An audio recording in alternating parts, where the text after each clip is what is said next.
പോലീസിലെ ആത്മഹത്യകൾ തടയാൻ പ്രത്യേക കൗൺസിലിംഗ് നടത്താൻ തീരുമാനം. പോലീസ് സ്റ്റേഷനുകളിൽ നേരിട്ടെത്തി കൗൺസിലിംഗ് നൽകും. ജനം TV വാർത്തയെ തുടർന്നാണ് മനുഷ്യാവകാശ കമ്മീഷന്റെ ഈ ഇടപെടൽ.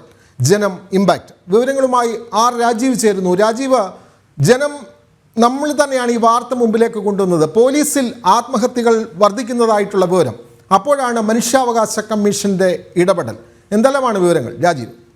വിനോദ്, സമീപകാലത്തെങ്ങും ഇല്ലാത്ത രീതിയിൽ പോലീസിൽ ആത്മഹത്യകൾ നാൾക്കുനാൾ വർദ്ധിച്ചു വരുന്ന ഒരു സാഹചര്യമായിരുന്നു സംസ്ഥാനത്ത് ഉണ്ടായിരുന്നത്. പോലീസ് സേനയിൽ ഇതുവരെ കഴിഞ്ഞ ഒരു 5 വർഷത്തെ കണക്കെടുക്കുകയാണെങ്കിൽ 82 ഉദ്യോഗസ്ഥരാണ് ആത്മഹത്യ ചെയ്തിരിക്കുന്നത്.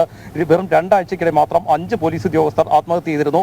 മാത്രമല്ല, ഈ കൂട്ടത്തോട് സ്വയം വിരമിക്കുന്നതും പോലീസ് സേനയിൽ പതിവായിരിക്കുകയാണ്. കഴിഞ്ഞ 2 വർഷത്തെ കണക്കുകൾ മാത്രം പരിശോധിക്കുകയാണെങ്കിൽ 94 ഉദ്യോഗസ്ഥരാണ് ഇതിനകം കൂട്ട സ്വയം വിരമിക്കൽ തെരഞ്ഞെടുത്തിരിക്കുന്നത്. മാത്രമല്ല, ഈ പോലീസ് സേനയോട് വിട പറയുന്ന ഉദ്യോഗസ്ഥരുടെ എണ്ണം വീണ്ടും വർദ്ധിക്കുകയാണ്. ഈ ഒരു സാഹചര്യത്തിൽ കൂടിയാണ് ഇതുമായി ബന്ധപ്പെട്ട പഠനങ്ങൾ വേണമെന്ന ആവശ്യം പല കോണുകളിൽ നിന്ന് ഉയർന്നത്. പ്രധാനമായും ഉദ്യോഗസ്ഥർ ചൂണ്ടിക്കാണിക്കുന്നത് അമിത ജോലിഭാരം ഉൾപ്പെടെയാണ്. അമിത ജോലിഭാരം പോലീസിൽ ഒരു വലിയ പ്രശ്നമായി നിൽക്കുന്നുണ്ട്. മാനസിക സമ്മർദ്ദം പ്രശ്നമാണ്, രാഷ്ട്രീയവൽക്കരണം പ്രശ്നമാണ്. ഇതിനെക്കുറിച്ചൊക്കെ പഠനങ്ങൾ നടത്തണമെന്ന ആവശ്യം പല കോണുകളിൽ നിന്ന് ഉയർന്നിട്ടുണ്ടെങ്കിലും അതിന് പോലീസ് തലപ്പത്തുള്ളവരോ അല്ലെങ്കിൽ ആഭ്യന്തര വകുപ്പ് തയ്യാറാകാറുണ്ടായിരുന്നില്ല. 2019 മുതൽ ഇങ്ങോട്ട് ഇതുമായി ബന്ധപ്പെട്ട ആവശ്യങ്ങൾ പല കോണുകളിൽ നിന്നും ഉയർന്നതാണ്. ഏതായാലും ഇത്തരത്തിൽ വലിയ പ്രതിസന്ധി നിലനിൽക്കുന്നതിനിടെയാണ് പോലീസിൽ ആത്മഹത്യകൾ ഓരോ ദിവസവും വർദ്ധിക്കുന്ന സാഹചര്യമുണ്ടായി. ഒരുപക്ഷെ ഓരോ ദിവസവും പോലീസിലെ ആത്മഹത്യകളെ കുറിച്ച് കേട്ടുകൊണ്ടോ അല്ലെങ്കിൽ അത്തരം വാർത്തകൾ ചർച്ച ചെയ്തുകൊണ്ടോ നമുക്ക് ദിനങ്ങൾ ആരംഭിക്കേണ്ട ഒരു സാഹചര്യം പോലും ഉണ്ടായിരുന്നു. കഴിഞ്ഞ 2 ആഴ്ചക്കിടെയുള്ള കണക്കുകളാണ്. വെറും 2 ആഴ്ചയ്ക്ക് മാത്രം 5 ഉദ്യോഗസ്ഥർ ആത്മഹത്യ ചെയ്തിരിക്കുന്നു എന്ന വലിയ പ്രതിസന്ധിയും പോലീസ് സേനയിൽ ഉയർന്നിരുന്നു. പക്ഷേ അപ്പോഴും യാതൊരു തരത്തിലുള്ള തുടർ നടപടികളും പോലീസിൽ ഉണ്ടായിരുന്നില്ല.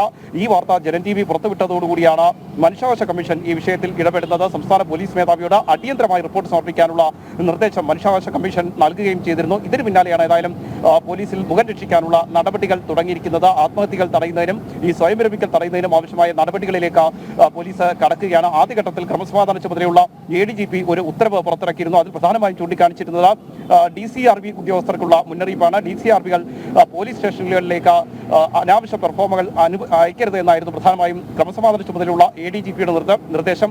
അത്തരത്തിൽ പെർഫോമുകൾ അയക്കുമ്പോൾ അത് ഉദ്യോഗസ്ഥരുടെ ജോലിഭാരം വർദ്ധിപ്പിക്കുന്നുവെന്നും ADGP ചൂണ്ടിക്കാണിച്ചിരുന്നു. എന്നാൽ ഇത് തള്ളിക്കൊണ്ട് DCRB ഉദ്യോഗസ്ഥർ തന്നെ രംഗത്ത് വരുന്ന സാഹചര്യം ഉണ്ടായി. എന്നാൽ ഇപ്പോൾ സംസ്ഥാന പോലീസ് മേധാവി നിർദ്ദേശം നൽകിയിരിക്കുന്നത് എല്ലാ പോലീസ് സ്റ്റേഷനുകളിലും ഉദ്യോഗസ്ഥർക്ക് കൗൺസിലിംഗ് ക്ലാസുകൾ സംഘടിപ്പിക്കണം. അത് പോലീസ് സ്റ്റേഷനുകളിലേക്ക് നേരിട്ടെത്തിയാണ് കൗൺസിലിംഗ് ക്ലാസുകൾ സംഘടിപ്പിക്കേണ്ടത്. എല്ലാ ജില്ലാ പോലീസ് മേധാവികൾക്കും ഇതുമായി ബന്ധപ്പെട്ട നിർദ്ദേശങ്ങൾ നൽകിയിട്ടുണ്ട്. ഓരോ പോലീസ് സ്റ്റേഷനിലും ഏത് ഉദ്യോഗസ്ഥയാണ് എത്തി കൗൺസിലിംഗ് നൽകുക എന്നതുൾപ്പെടെയുള്ള വിശദാംശങ്ങൾ വ്യക്തമാക്കിക്കൊണ്ടാണ് ഒരു ഉത്തരവ് പുറത്തിറക്കിയിരിക്കുന്നത്. എല്ലാ ജില്ലാ ഉത്തരവിൽ പ്രധാനമായും കൗൺസിലിംഗ് വേണം എന്നുള്ള കാര്യമാണ് പ്രധാനമായും പറയുന്നത്. ഒരു കൗൺസിലിംഗ് കൊണ്ട് തീരുന്നതാണോ പോലീസിലെ ഈ സമ്മർദ്ദം? ഈ നിലവിലുള്ള ജോലിയുടെ വ്യവസ്ഥിതികൾ, പ്രത്യേകിച്ചും രാജീവ് നേരത്തെ സൂചിപ്പിച്ചതുപോലെ തന്നെ രാഷ്ട്രീയ ഇടപെടൽ, നീതി നടപ്പാക്കാൻ കഴിയുന്നില്ല. അങ്ങനെയൊക്കെ വരുമ്പോൾ ഒരു കൗൺസിലിംഗ് കൊണ്ട് മാത്രം ഇവരുടെ മാനസിക സമ്മർദ്ദം കുറയ്ക്കാൻ കഴിയും എന്ന് കരുതുന്നുണ്ടോ? തീർച്ചയായും ഈ ഘട്ടത്തിൽ അങ്ങനെ കരുതാൻ കഴിയില്ല. കാരണം സേനയിലും അത് തന്നെയാണ് പറയുന്നത്. കാരണം സേനയിലുള്ള ഉദ്യോഗസ്ഥർ ചൂണ്ടിക്കാണിക്കുന്നത് കൗൺസിലിംഗ് കൊണ്ട് എന്ത് പ്രയോജനം എന്ന് തന്നെയാണ്. കാരണം അമിത ജോലിഭാരമാണ് ഏറ്റവും പ്രധാനപ്പെട്ട ഒരു പ്രശ്നം. ഈ അമിത ജോലിഭാരത്തിന് പ്രധാനപ്പെട്ട കാരണങ്ങളിൽ ഒന്ന് പോലീസ് സ്റ്റേഷനുകളിൽ അംഗബലമില്ലാത്തതാണ്. ആവശ്യത്തിന് ഉദ്യോഗസ്ഥരില്ല. 7000-ഓളം ഉദ്യോഗസ്ഥരുടെ കുറവാണ് പോലീസ് സേനയിൽ നിലനിൽക്കുന്നത്. അതുകൊണ്ട് തന്നെ 24 മണിക്കൂർ വരെയൊക്കെ തുടർച്ചയായി ജോലി ചെയ്യേണ്ടി വരുന്ന ഒരു ഗതികേട് പോലീസ് സേനയിൽ നിലനിൽക്കുന്നുണ്ട്. പോലീസിലെ അംഗബലം വർദ്ധിപ്പിക്കണമെന്ന ആവശ്യം നേരത്തെ തന്നെ സർക്കാരിന് മുന്നിലേക്ക് എത്തിയതാണ്. സംസ്ഥാന പോലീസ് മേധാവിമാരായിരുന്ന പലരും സർക്കാരിന് ഈ ആവശ്യം ഉന്നയിച്ചുകൊണ്ട് കത്ത് നൽകിയെങ്കിലും ധനവകുപ്പ് ഇതിന് അംഗീകാരം നൽകിയിരുന്നില്ല. ഈ പോലീസിലെ അംഗബലം വർദ്ധിപ്പിക്കാതെ കൗൺസിലിംഗ് കൊണ്ട് മാത്രം എന്ത് കാര്യമെന്ന ചോദ്യം സേനയിൽ തന്നെ അവർ ഉന്നയിക്കുന്നുണ്ട്. 5 ദിവസത്തെ കൗൺസിലിംഗ് ക്ലാസുകൾ കൊണ്ട് ഈ പോലീസ് സേനയിലെ ആത്മഹത്യകൾക്കോ അല്ലെങ്കിൽ ഈ പറയുന്ന മാനസിക സമ്മർദ്ദങ്ങൾ ഒഴിവാക്കാനോ കഴിയില്ല.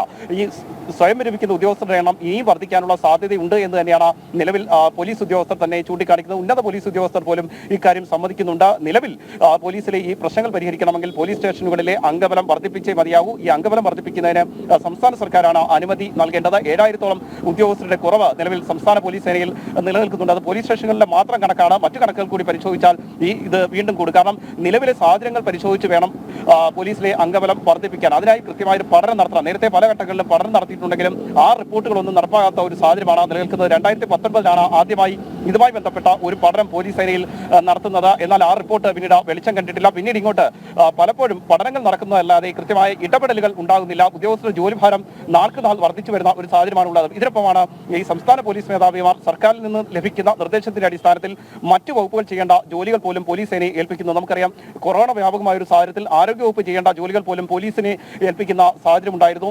വാഹനാപകടങ്ങൾ വർദ്ധിക്കുമ്പോൾ മോട്ടോർ വാഹന വകുപ്പ് ചെയ്യേണ്ട ചുമതലകൾ കൂടി പോലീസ് നിർവഹിക്കേണ്ട അവസ്ഥയുണ്ടാകും. മയക്കുമരുന്ന് കേസുകൾ പിടികൂടാൻ, അതായത് എക്സൈസ് വകുപ്പ് ചെയ്യേണ്ട ജോലികൾ പോലീസ് ചെയ്യേണ്ട സാഹചര്യം ഉണ്ടാകും. നിലവിൽ ഇപ്പോൾ ഈ നാർക്കോട്ടിക് സെല്ലിനെ ശക്തിപ്പെടുത്തിക്കൊണ്ട് ഒരു ഉത്തരവ് പുറത്തിറക്കിയതല്ലാതെ നിലവിൽ അതിന്റെ അംഗബലം വർദ്ധിപ്പിക്കാനായി ഒന്നും പോലീസ് സേനയിൽ ചെയ്തിട്ടില്ല. ഈ രീതിയിൽ വലിയ പ്രതിസന്ധി നിലവിൽ ഇപ്പോൾ പോലീസ് സേന നേരിട്ടുകൊണ്ടിരിക്കുന്നത്. മറ്റു വകുപ്പുകൾ ചെയ്യേണ്ട ജോലികൾ കൂടി പോലീസിൽ വന്നു ചേരുന്ന ഒരു സാഹചര്യമാണുള്ളത്. വിദ്യാഭ്യാസ വകുപ്പിൽ പോലും പോലീസ് ഇടപെട്ട് കാര്യങ്ങൾ ചെയ്യേണ്ട സാഹചര്യമുണ്ട്. പക്ഷേ അപ്പോഴും ഏറ്റവും പ്രധാനമായും പോലീസ് സേനയിലെ അംഗബലം വർദ്ധിപ്പിക്കുന്നില്ല, പോലീസ് സ്റ്റേഷനുകളിൽ അംഗബലം കൂടുന്നില്ല എന്ന ഒരു പ്രതിസന്ധിയാണ് നിലവിലുള്ളത്. ഇതിനൊപ്പമാണ് രാഷ്ട്രീയമായ അമിതമായ രാഷ്ട്രീയവൽക്കരണം പോലീസ് സേനയിൽ നിലനിൽക്കുന്നത്. രാഷ്ട്രീയ ഇടപെടലുകൾ പോലീസ് സേനയിൽ വർദ്ധിച്ചു വരുമ്പോൾ അതും ഒരു പ്രതിസന്ധിയാണ്. കാരണം CPM കൂടുതൽ പോലീസ് സേനയിൽ കൈകടത്തുകയാണ്.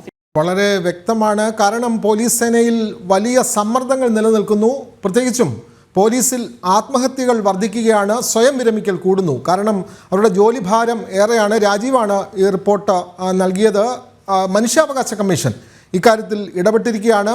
അവർക്ക് കൗൺസിലിംഗ് അടക്കമുള്ള കാര്യങ്ങൾ വേണം എന്ന് പറയുന്നു. പക്ഷേ കൗൺസിലിംഗ് കൊണ്ട് മാത്രം തീരുന്നതല്ല പോലീസ് സേനയിലെ പ്രശ്നങ്ങൾ. നിരവധി വിഷയങ്ങളുണ്ട്. പഠനങ്ങൾ മാത്രമേ നടക്കുന്നുള്ളൂ, തുടർ നടപടികളൊന്നും ഉണ്ടാകുന്നില്ല. പോലീസ് സേനയുടെ സമ്മർദ്ദം എല്ലാ വിഷയങ്ങളിലും അവർക്ക് ഇടപെടേണ്ടി വരുന്നു. പോലീസ് ക്രമസമാധാന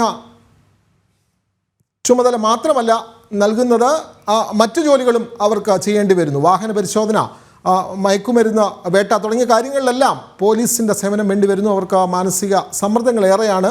അതേ തുടർന്നാണ് ഇവർക്ക് പ്രത്യേക കൗൺസിലിംഗ് വേണ്ടി വരുന്നത്. വിവരങ്ങൾ നൽകുകയായിരുന്നു ആർ രാജീവ്.